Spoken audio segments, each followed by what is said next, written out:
Roswell, one of the first publicly known cases of claimed alien visitation by way of a crashed alien spacecraft. A nearly 80-year-old tale that had been rationally explained in 1947 by the military and accepted. If you're not familiar with the case, like with my other cases, I suggest you watch videos or Wikipedia where you'd get a detailed version. It was brought back to life in the 1970s, not by journalists or witnesses, but by UFO authors and a ufologist, mainly focusing on capitalizing on the naivety of the public. Project Mogul was named as the reason of this crash in 1947, and it is and was the reason. However, journalists and UFO and alien believer Stanton Friedman were convinced it was a real crashed alien spacecraft that provided no physical evidence. Charles Moore, Mogul's balloon flight engineer, commented in his sworn 1994 affidavit that at the time upon hearing of this crash in 1947, he chuckled and, quote, "I could think of no other explanation for Roswell than one of our early June service flight balloons," end quote, and end of story. Alien visitation is an exciting concept and believed by UFO authors and so-called expert researchers needing zero physical evidence, other than seeing an overzealous newspaper report headline or hearing witness words from 30-year-old memories in this case, the latter being the weakest form of evidence. How can we as the human race purposely evolve past just hearing extraordinary stories and fantasy to accepting something as real, life-altering, and tangible as claimed alien visitation just on somebody's word? Our thousands of years of critical thinking skills development we've created to not be fooled by such things. It was within the foundation for part of our evolutionary survival as the human race, not to be fooled. That's one common sense reason the scientific community rejects these notions of alien visitation. They need deeply studied physical evidence of these claimed physical events.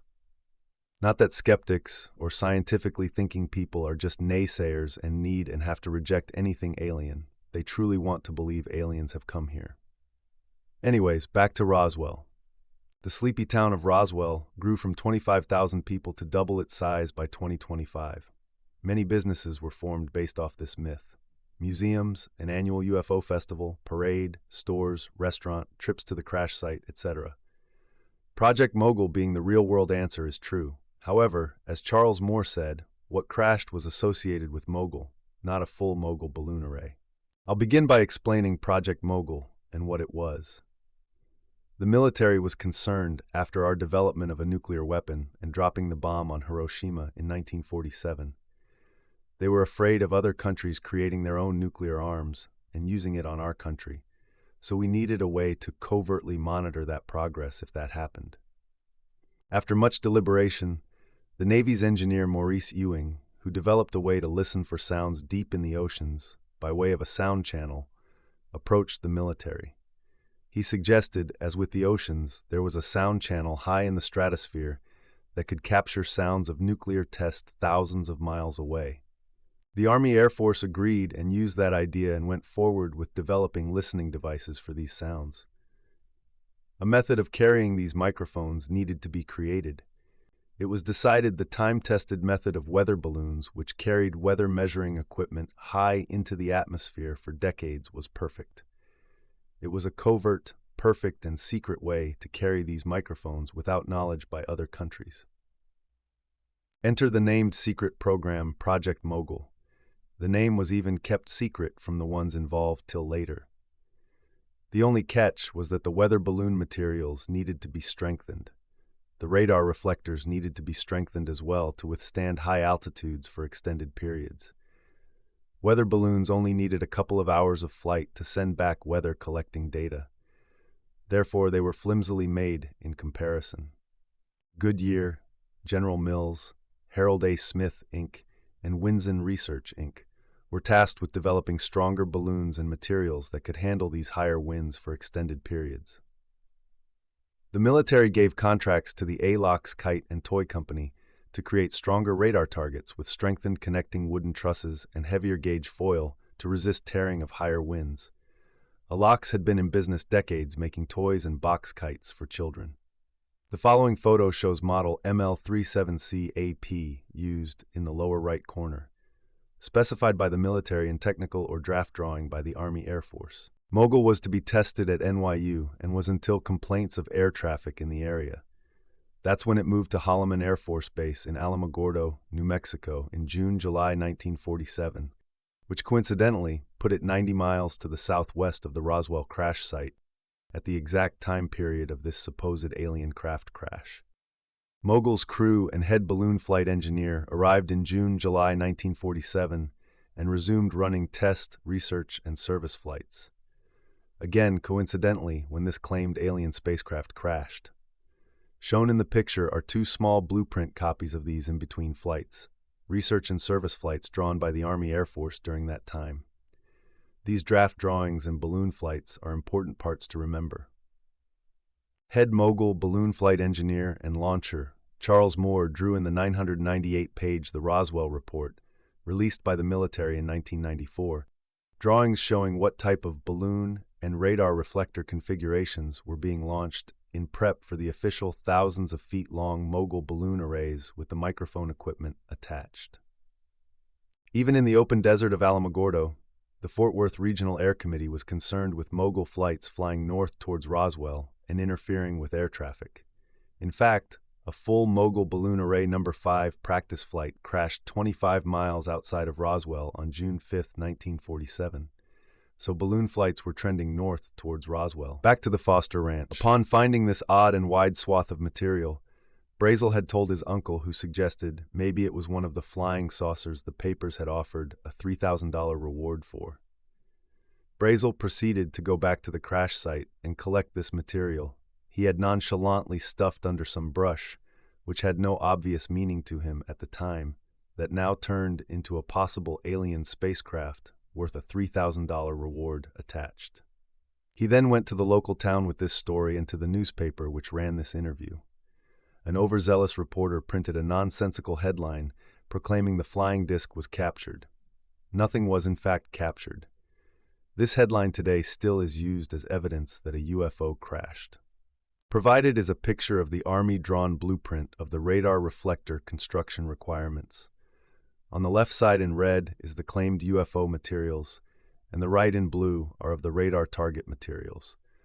Both the exact materials that happen to be the same that promoters and self-proclaimed expert want you to believe is just an astronomical coincidence. Meanwhile, Mogul can prove its existence through dated and written correspondence, photographs of the time, signed, sworn, and dated affidavits of existing when and where. There seems to be confusion on the description of these materials found, ignoring the fact that the materials are exactly what Mogul flights were made up of, being launched out of Holloman Air Force Base. They want you to believe it's just an astronomical coincidence. These materials happen to be the same as Mogul flights and being launched 90 miles to the south in 1947.